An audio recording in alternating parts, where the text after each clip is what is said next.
Welcome back to another technical deep dive here in the debug zone.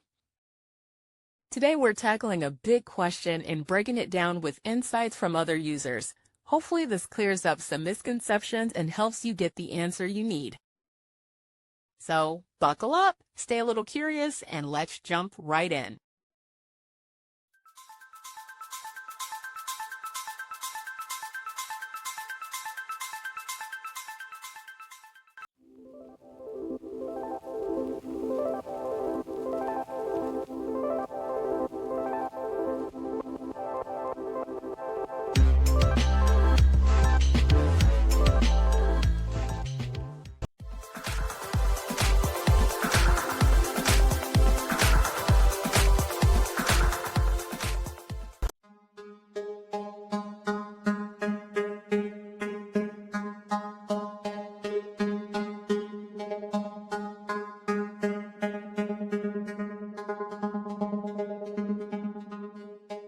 And that's a wrap.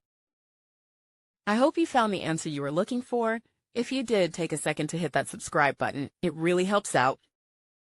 And let me know in the comments which solution worked best for you. See you next time in the debug zone.